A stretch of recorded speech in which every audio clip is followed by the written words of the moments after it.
Hola, ¿cómo andan? Esperamos que muy bien. Antes de comenzar el video, les contamos que se pueden contactar con nuestra escuela a través de la página web www.productoracuícola.com.ar. Ahora sí, tenemos el agrado de compartir con ustedes un fragmento de una clase sobre ovas de salmónidos, dictada por nuestro compañero Alejandro de Marval. En el fragmento vamos a poder ver contenido, información importante y preguntas de alumnos. Esperamos lo disfruten mucho. Peces que vamos a estar vendiendo, bueno, tuvimos que dimensionar el sistema, definir cantidad de agua, definir el tratamiento de residuos, bueno, todo eso dimensionado en función de una biomasa que va a ir creciendo y que en la otra punta, en el primer momento, empieza siendo una ova, empieza siendo un huevo que luego va a eclosionar, el pez va a absorber su saco vitelino y a partir de eso va a empezar a comer y a empezar a crecer, etcétera, etcétera. Bueno, entonces, para saber si vamos a llegar a tener la biomasa que queremos, mínimamente tenemos que saber cuántos huevos vamos a estar introduciendo. Entonces, el primer punto que vamos a ver en la clase de hoy es cómo hacer un conteo de cuántos huevos vamos a estar introduciendo dentro de nuestro sistema de producción acuapónica. A ver, uno puede conseguir los huevos, las ovas de su cultivo comprándolas o teniendo instalaciones para hacer reproducción, ¿sí? Sea cual sea la fuente de nuestras ovas, sí vamos a necesitar saber cuántas son para poder introducirlas en el sistema de producción y no alejarnos dentro de lo que hemos planificado.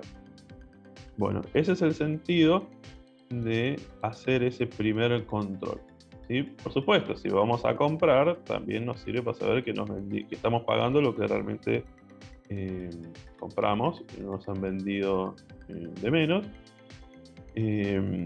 y que, bueno, vamos a estar dentro de los parámetros planificados. Generalmente, y ahora vamos a ver una empresa que se dedica a esto, la empresa hace una estimación de cantidad, de acuerdo a que el cliente les encarga, y para cubrirse otorga un poco más. Esto es porque no hace un conteo unitario de cuántas ovas se está vendiendo, sino que hace es un control gravimétrico, que es una de las técnicas que vamos a ver. Entonces se estima por peso cuántas unidades se está entregando y para cubrirse la variabilidad agrega un lote adicional como para quedarse tranquilo sin recibir reclamo. Pero bueno, lo importante es que nosotros en nuestro sistema, más allá de que no nos esté perjudicando económicamente nuestro proveedor, necesitamos saber que luego no vamos a tener problemas porque haya desvíos en la cantidad de peces, en la cantidad de biomasa, en la cantidad de alimentos, en la cantidad de residuos, en la demanda de oxígeno, etcétera, etcétera, que ya sabemos que son variables que se ponen en juego cuando empezamos a producir. Bueno, dejo de hablar yo y empiezo a compartir el video. Avísenme por favor si se escucha bien el audio. Manejo de selección de las hembras que están nuevas. Bien. Buenísimo, gracias.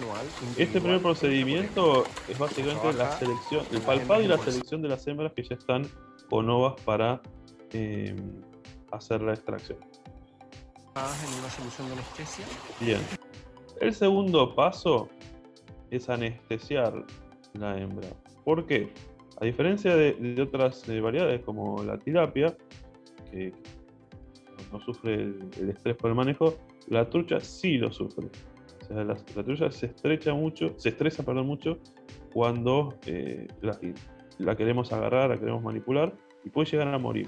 Con lo cual, piense que estamos hablando de individuos reproductores que fueron seleccionados por su calidad, que ya tienen 2 años o más de cultivo, con lo cual ha sido un costo y un esfuerzo importante.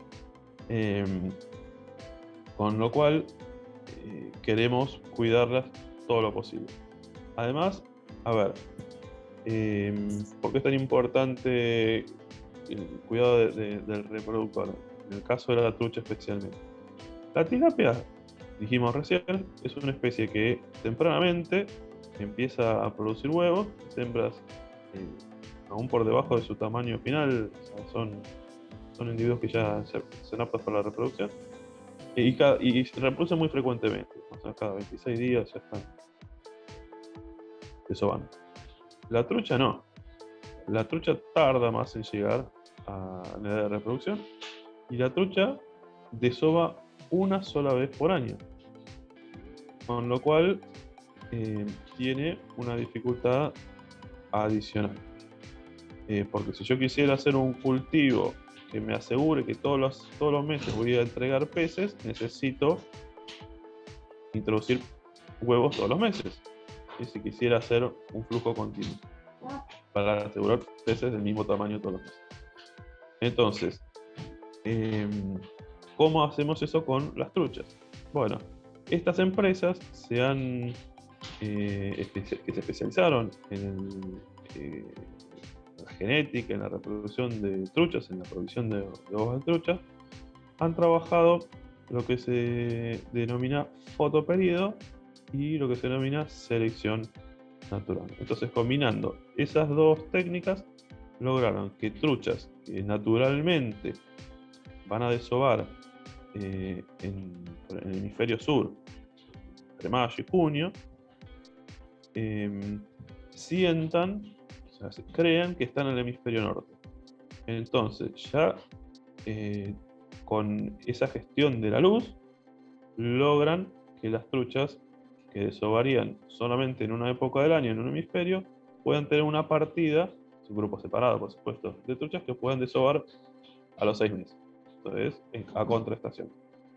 Y eso es lo que refiere al manejo del fotoperíodo. O sea, es jugar con la luz en la cual se encuentra un grupo de truchas para que pienses que están en otro hemisferio. Adicionalmente, una característica de la trucha es que cada individuo desova la misma semana del año todos los años. O sea, si una trucha desova la primera semana de junio, al año siguiente podemos esperar que la primera semana de junio va a desovar. Pero, así como hay truchas que desovan la primera semana de junio, hay truchas que desovan la segunda semana de junio, y así sucesivamente.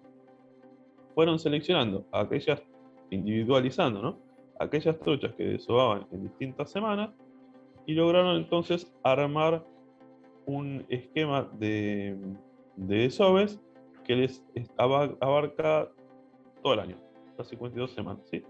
Identificaron aquellas truchas que desovaban más tempranamente, más tardíamente, las separaron y las reprodujeron. Y asimismo jugaron con el fotoperíodo y lograron de esa manera poder proveer truchas todas las semanas del año. Cosa que no se da espontáneamente en la naturaleza, ¿verdad? De esa manera ayudan al productor facilitándole armar un ciclo continuo de producción.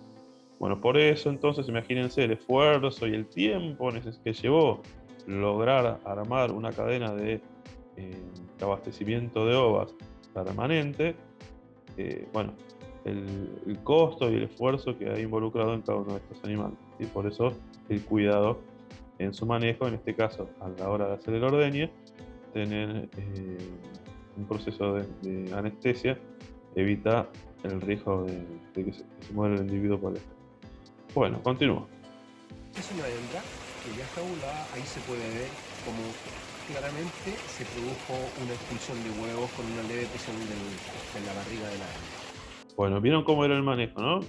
Primero, por palpado, identificamos que ya tiene huevos para desovar, que ya destapa, hacen una pequeña presión ventral para verificarlo. Si salen huevos, confirman, pasa a la anestesia. El proceso de anestesia en una solución de benzocaína. No sé si llegaron a escuchar, utilizan benzocaína en este establecimiento. Ahí está una hembra. Y ahora sí, procedemos a efectuar el pesaje. pesan, todo se controla, todo se traza, todo se registra. Y luego ahí fíjense el ordeñe. ¿Ven cómo va ejerciendo una presión desde la cabeza hacia el dorso, desplazando los dedos a ambos lados del vientre de la trucha, ¿sí? ¿Se llega a ver? Ale, Sí.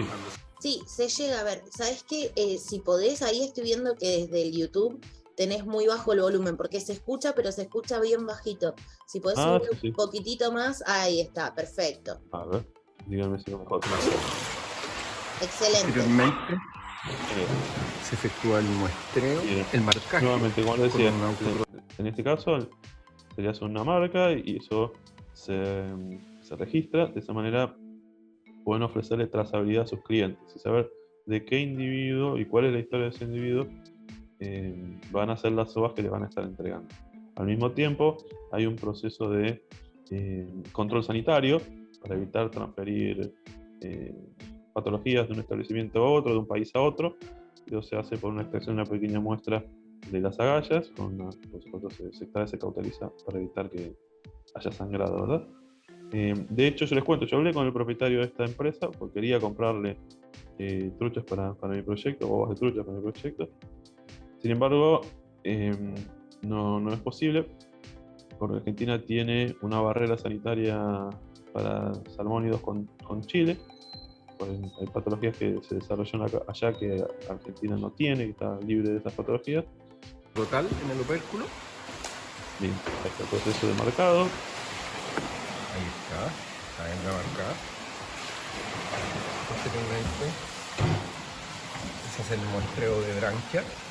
La extracción branquial y cauterizado.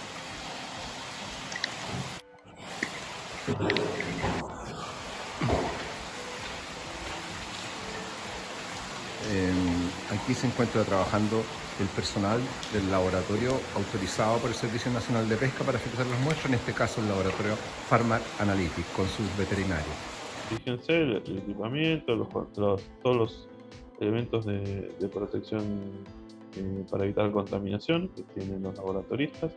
Chile es un gran exportador de huevos, y de truchas y de carne de salmón, con lo cual está sometido a rigurosos estándares de sanidad y de control que le permitan luego pasar las barreras sanitarias de todos los países a los cuales abastece, con lo cual el tema de los controles y los mecanismos de prevención son muy importantes y rigurosos.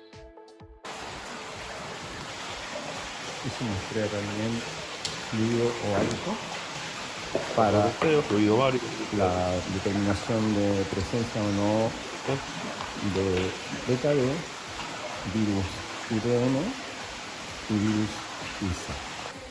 Miren, fíjense, aquí están las ovas extraídas de cada trucha y miren, en cada plato tiene un número, ¿sí?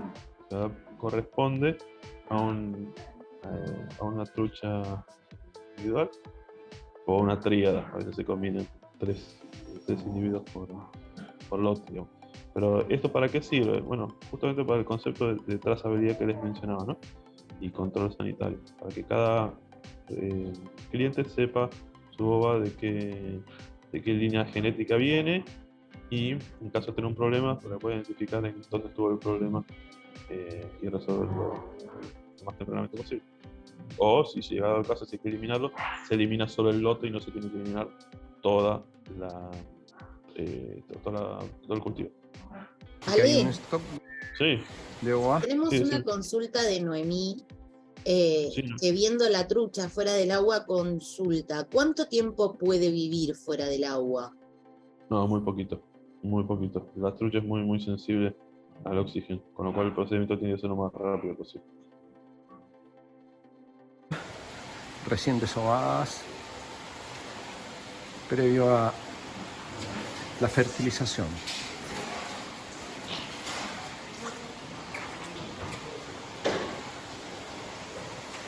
Vamos a proceder ahora a extraer Bueno, por disección este es el macho. los testículos de... En este caso sí se sacrifica el individuo, porque en realidad no es un macho genéticamente hablando, es una modificación genética de la hembra, y por ende no tiene forma, si bien genera los espermatozoides, no tiene anatómicamente cómo expulsarlos.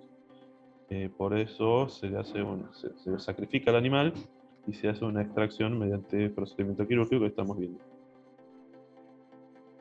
del neomacho, porque como son individuos genéticamente hembras, no hay un buen desarrollo de los conductos deferentes, es decir, no hay un buen desarrollo de los gonoductos. Por lo tanto, es necesario sacrificarlo y extraer los testículos completos para después proceder a macerarlos y diluirlos con un diluidor especial. Eso es lo que se está haciendo en este momento. Ahí va uno de los testículos. Y sencillamente con una paleta sobre el colador que actúa como tamiz se va efectuando la mezcla para que escurra, como ustedes pueden ver, el semen ya libre de tejido. Ahora estamos en el proceso de fertilización. Bien, ahora van a hacer, como decía, la fertilización, que van a combinar las ovas con el semen que acaban de extraer. Y fíjense, como curiosidad, la combinación van a ser mediante una pluma. ¿Sí? Esto es para que se den cuenta, o una pauta de la fragilidad, ¿no? de las ovas. Hay que tratarlas con la mayor delicadeza posible. Estas plumas luego van a ser descartadas por una cuestión también de sanidad. Alem, Sí, tenemos otra consulta de Noemí que dice, ¿ponen algún líquido en la fuente donde ponen los huevos? ¿Cómo lo desinfectan? sí, se desinfecta previamente, ¿verdad? Una vez que estén en las ovas ya no se agrega ningún químico, eso tiene que estar absolutamente libre de cualquier sustancia química. No, simplemente con que esté esterilizada, o sea, con yodo, con solución de nada, con alcohol, lo que fuere, y limpio, no deben quedar trazas de eso, ahí se procede a introducir el material vivo. Lo primero, se va a agregar una dosis de semen de alrededor de unos 2 ml, ¿ya? Y se agrega también una dosis del activador 532 de Vilar. El activador facilita el proceso que estamos llevando adelante. Se mezcla profusamente para que el semen se homogenice en toda la mezcla de ovas y se descarta la pluma que se ha utilizado porque es individual para cada incubación. Posteriormente corresponde hacer el enjuague de las ovas para que se comiencen a hidratar y para que se elimine el resto de semen que ya es un excedente. Debe intercambiarse el agua varias veces para que se eliminen todas las impurezas, también cáscara, otros detritus que puedan acompañar las ovas. Aquí estamos en el sector de incubación de subjars, que son recipientes para incubaciones en pequeño número. Bueno, aquí cada uno de esas ovas que veíamos en distintos envases se van a empezar a hidratar por separado. ¿Por qué por separado? Pues justamente se quiere identificar tempranamente si llegara a haber algún problema sanitario sin afectar a las demás. Para el seguimiento sanitario. Vamos a proceder para mostrarles el vaciamiento de una tríada de 3 hembras en el subjar, de manera que queden a la espera de los resultados de los informes de laboratorio, que en caso de existir alguna positividad se elimina solo este subjar, que tiene la particularidad de que no se comparte el agua con las ovas del subjar vecino. Estas ovas que ustedes ven acá en estos canastillos son ovas que tienen 24 horas de incubación desde que fueron fertilizadas. Bueno, ahora viene un proceso interesante. Fíjense, ¿qué me pueden decir de las ovas que se ven en pantalla dentro de esta máquina?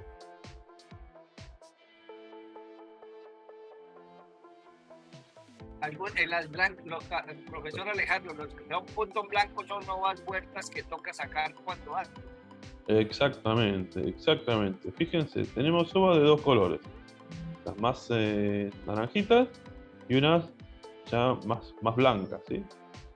Bueno, esta máquina es una clasificadora, ¿sí? Que por colorimetría, de acuerdo al color de la ova, va a separarnos aquellas que están vivas, que son las más naranjas, de aquellas que ya murieron, que son las blancas. Fíjense en el disco que vemos aquí, sobre la parte izquierda de la máquina. Bueno, hay agujeritos, este disco va rotando y en cada agujerito va entrando una ova, ¿sí? La ova luego es leída por este clasificador y separada para un lado u otro, para un balde u otro, según esté viva o ya haya muerto. Esta es la máquina de picking que nos permite discriminar entre las ovas vivas y muertas. Tiene un disco que al girar va atrapando las ovas y dentro un sensor fotoeléctrico que permite discriminar densidad óptica. Por lo tanto, nos entrega en uno de los compartimentos las ovas blancas. Ahí son las ovas ya muertas, son las blancas. Y en el otro compartimento, las ovas translúcidas, que son las que están vivas. ¿Por qué es importante separar las ovas vivas de las ovas muertas? Esto es fundamental hacerlo cuanto más rápido, más tempranamente se pueda, mejor. Esto se debe a que las ovas muertas son fuente de alimento para microorganismos, entre ellos hongos. Entonces una ova blanca va a hacer que surjan hongos y estos hongos se van a expandir, no se van a quedar solo sobre la ova muerta, sino que van a buscar las ovas que están al lado y van a empezar a matar las ovas expandiéndose a la mayor cantidad de ovas que puedan, con lo cual cuanto más tardemos, más mortandad de ovas vamos a tener. Cuanto más tardemos en retirarlo, ¿verdad? Sí. Profesor Alejandro, este es un tema bastante sofisticado e interesante. Yo personalmente lo he hecho de una manera un poco más rústica o artesanal, mediante una manguera como las que se aplica suero, se succiona y se van sacando una por una en Eso es lo que vamos a ver ahora. pequeña escala. Sí, efectivamente. Piensen que esta es una empresa consolidada que se dedica especialmente a eso, por eso ha invertido y tiene ya tecnología disponible, en este caso una máquina clasificadora, pero esto se puede hacer por supuesto manualmente. De hecho, el siguiente proceso es el que vemos ahora en pantalla, es un control manual y un retiro también por manguera y por succión. Para el control de otro elemento, de otra patología, digamos, que pueden llegar a tener las ovas, que es la microftalmia. Así que, a ver, cuando la ova ya es fertilizada y se le da un tiempito, empiezan a aparecer ojitos.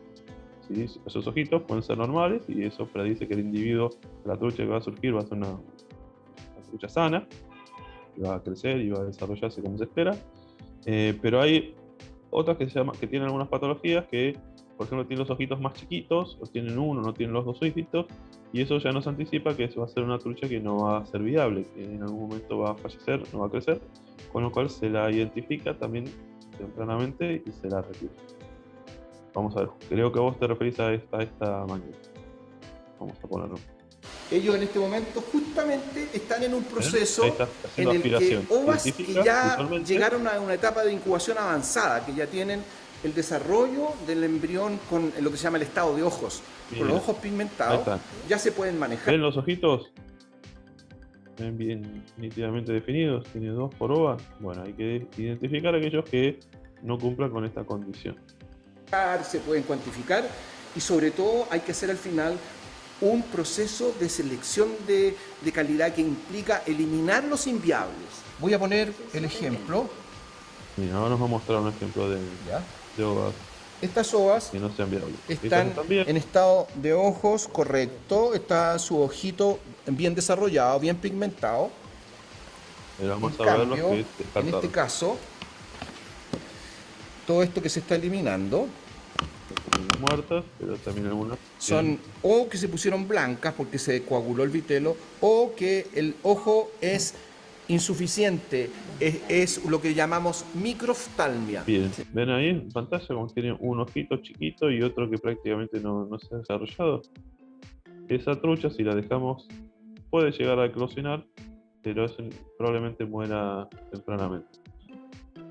Y ese no tiene que llegar al cliente, porque eso va a dar origen a un alevín muy débil y que va a morir muy pronto.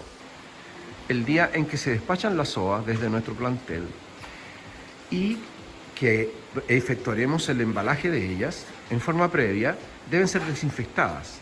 Para Bueno, eso, fíjense, ahora en este video estamos viendo que van a hacer una desinfección de yodo antes de cerrar el lote que van a enviar al cliente. Luego en el segundo video vamos a ver que el cliente recibe esta partida y nuevamente va a hacer desinfección. ¿Sí? ¿Por qué? Porque el cuidado sanitario es prioritario en un cultivo para evitar problemas y que los problemas se transmitan. Fíjense que esta empresa exporta, con lo cual cualquier problema sanitario que tenga lo va a llevar a otros países. Y si consideran que parte de la producción de truchas termina siendo para repoblación de espejos naturales, bueno, podría llegar a ser un desastre porque esa patología pasaría a tomar contacto con truchas que están en ambientes naturales, por poblaciones naturales, no de cultivo.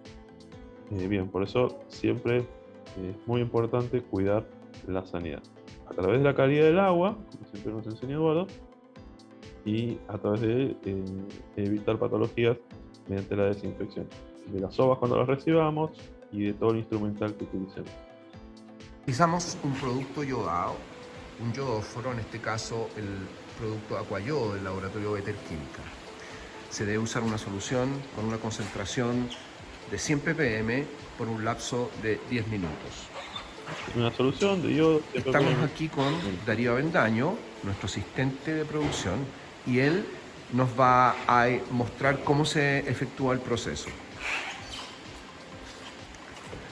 Se van a ingresar las ovas al yodóforo que queden totalmente sumergidas.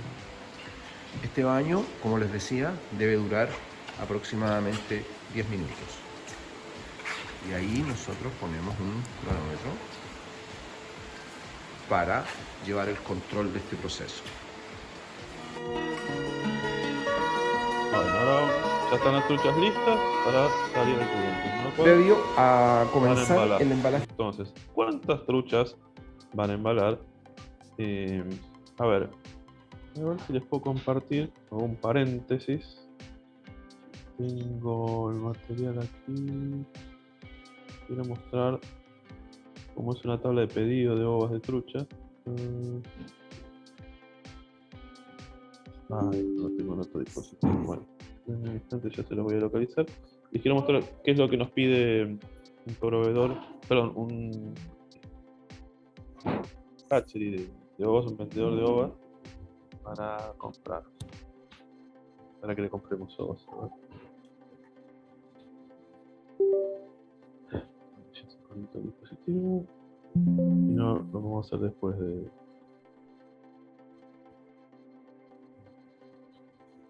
Vamos a seguir después de restablecer su ubicación a podemos hacer. De las ovas debemos realizar un muestreo gravimétrico del peso que acusan Bien. esta partida de A ovas. ver, a lo que iba.